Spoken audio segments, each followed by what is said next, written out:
ఢిల్లీలో breaking news చూస్తున్నాం. ఢిల్లీలో ప్రధాని మోదీతో భేటీ అయ్యారు జమ్మూ కాశ్మీర్ సీఎం ఒమర్ అబ్దుల్లా. పహల్గాం ఉగ్రదాడి తర్వాత తొలిసారి సమావేశమయ్యారు. జమ్మూ కాశ్మీర్లో ప్రస్తుతం ఉన్న భద్రతా పరిస్థితులపై చర్చిస్తున్నారు.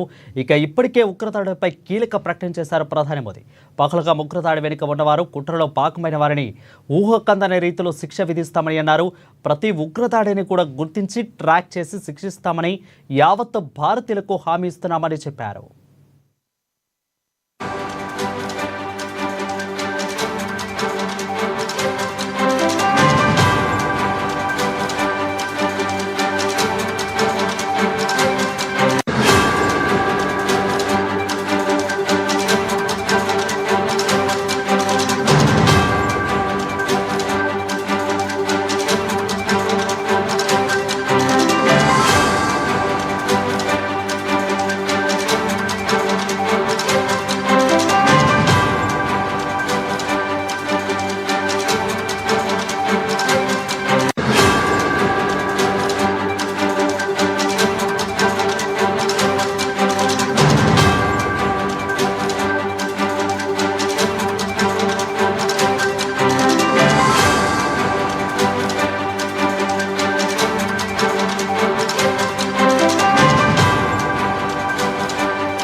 ఏప్రిల్ 22న జమ్మూ కాశ్మీర్లోని అనంతనాగ్ జిల్లా పహల్గాంలోని ప్రముఖ పర్యాటక ప్రాంతమైన బైసరన్లో ముష్కరులో మరణ హోమానికి పాల్పడిన సంగతి తెలిసిందే.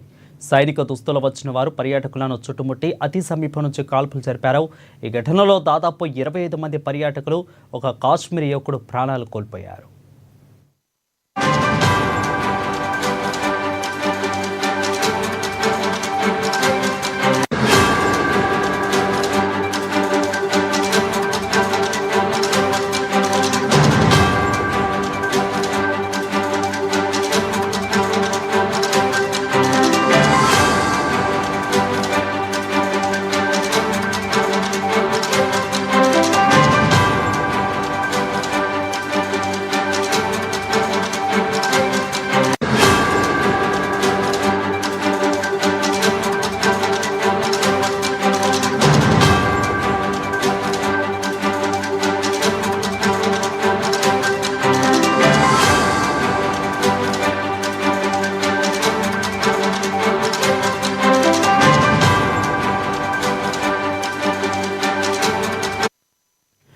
ఢిల్లీలో ప్రధాని మోదీతో భేటీ అయ్యారు జమ్మూ కాశ్మీర్ సీఎం ఒమర్ అబ్దుల్లా. పహల్గాం ఉగ్రదాడి తర్వాత తొలిసారి సమావేశమయ్యారు.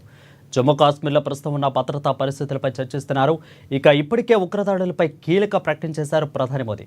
పహల్గాం ఉగ్రదాడి వెనుక ఉన్నవారు కుట్రలో భాగమైన వారిని ఊహకందని రీతిలో శిక్ష విధిస్తామని అన్నారు. ప్రతి ఉగ్రవాదిని కూడా గుర్తించి ట్రాక్ చేసి శిక్షిస్తామని యావత్ భారతీయులకు హామీ ఇస్తున్నారని చెప్పారు.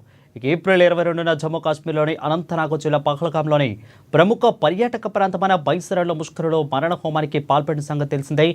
సైనిక దుస్తులు వచ్చిన వారు పర్యాటకులను చుట్టుముట్టి అతి సమీపం నుంచి కాల్పులు జరిపారు.